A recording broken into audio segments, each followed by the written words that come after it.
I actually think it dovetails in another way with the point that Katie was making, because I think it was rational for them to say Rhodes and Meggs really revved everyone up without necessarily giving them the blueprint for the attack on the Capitol. And moreover, that's kind of a regular MO of some of these guys. The defense that Rhodes made was predictable in saying, a lot of overblown talk, and I didn't really mean they would do that. Juliet Kayyem has a good piece in the Atlantic making the point.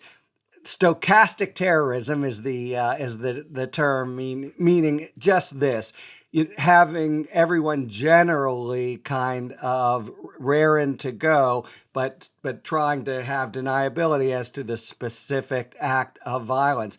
And there's certainly moral guilt there, I think all of us would say. And now that it's married to legal guilt, I think that matters a lot. What about the sort of Trump universe, the whole universe, I guess, but beginning with the 1,000 marauders, including Oath Keepers and Proud Boys, but then going on to all actors? What does a conviction here, portend for either the Willard War Room crowd or even the White House crowd on January 6th? Is it completely apart or a sort of shot in the arm, would you say? I don't have reporting to suggest that this means that there's going to be a slam dunk charge against Donald Trump and that this Right. is something that people inside the Justice Department think is the next step. I think it just says to them that if they have evidence as strong as what they had in the Stewart Rhodes case, that they could get a seditious conspiracy conviction or that they could get a conviction on obstructing Congress. Now, keep in mind, this was an interesting situation because if you look back at the evidence, lots of text messages, lots of messages back and Yeah. forth between Rhodes and these other actors who were convicted of obstructing an act of Congress, where they specifically talk about their desire to obstruct Congress, their desire. So, I mean, that is pretty strong evidence. And I am very curious as to whether the Justice Department is going to find such strong evidence between people like figures who were in the White House and people who were on the ground that day actually attacking the Capitol. George, you've been in government. I think they're sure going to find the emails, if they have the will. And really, what I mean is not what's the inside plans of DOJ, but man, you go this far and you go for the home run on seditious conspiracy with this crowd. It seems like really paramount that you follow through completely, to the political actors and maybe the sort of shadow crowd like Roger Stone, or do you think that's overly sanguine? I think they have to feel confident after this that they know what it is they have to do to prove these cases and that they can prove them. And a jury in the District of Columbia will take it seriously. Again, I mean, there'll be the question of whether or not the evidence is, as Katie points out, is comparable or at least sufficiently comparable. I mean, obviously it's going to be different because it's at a higher level, but I think it's going to be pretty clear that these people were trying to, let's leave apart seditious conspiracy, they were trying to stop the electoral vote count from happening. That was the name of the game. And whether it be by sending it back to the states, by rejecting electoral votes, and by causing disruption. I mean, that was the object because Trump knew, and all of the people around him knew that it was game over if they went through the roll of the states and counted to 270. And they had to stop that somehow by delay, by intimidation, by getting Vice President Pence to violate his oath of office and the Constitution. I mean, some of this evidence, I think, of Eastman's, from Eastman's files is pretty good on that. The question is, what did they tell Trump and what did Trump say? We don't have full visibility into that. I mean, we see some of it from the January 6th hearings, but we're going to get, you got to be pretty sure that Cipollone is saying a lot more to the FBI and to the Justice Department and to the grand jury than Today, he did to the apparently, January to the grand 6th jury, committee. actually, I mean, yeah.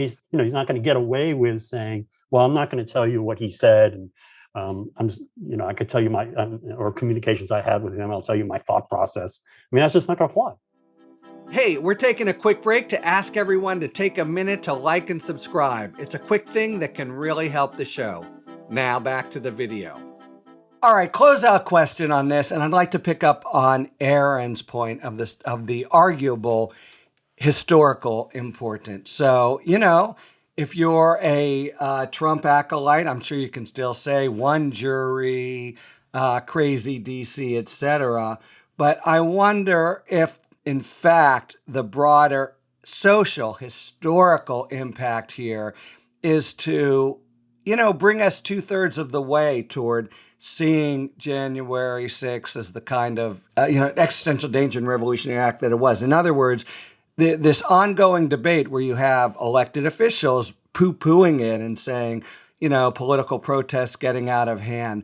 Are they now swimming distinctly more upstream? And is it sort of a part of a process where, by and large, even with dissenters, history's now stands as having recorded what happened in January 6th as the, insurrection it was? Does the jury verdict, have an important role in that respect? Or is it just an isolated judgment that won't move the social dial much in that direction?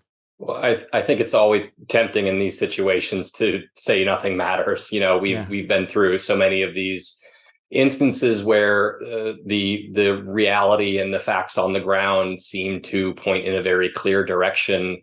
But a large portion of the country that gets their news from not this podcast and from not the same sources as you and I just isn't getting the same kind of information fed to them. And there will be a significant portion of the country that is never going to believe this is an insurrection because they're invested in that.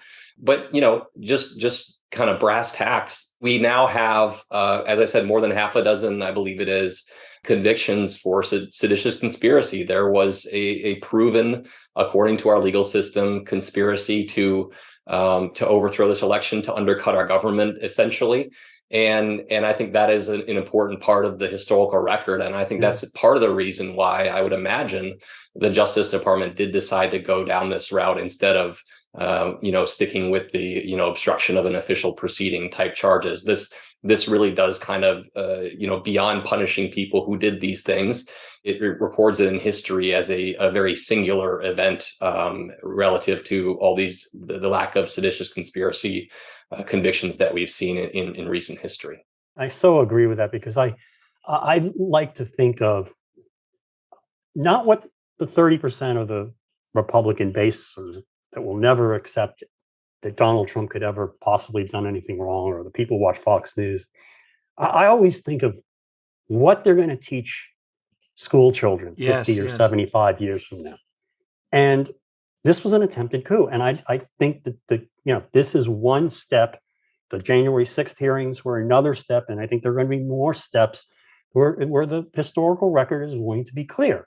Even if it doesn't result in a conviction of Donald Trump himself, it's going to be clear that there was an attempt to disrupt, to overthrow the Constitution of the United States. And I don't think it can come out any other way. And once the passions of the day and the partisanship of the day passes, there's just going to be this cold, hard record of what everybody did. And, I hope I live long enough to see that. I think that historic lens is really important. And I think that's the one that we should be sort of thinking about a conviction like this through. I also think that it's sort of fascinating to see what's going to happen with violent extremism in the nation after this verdict.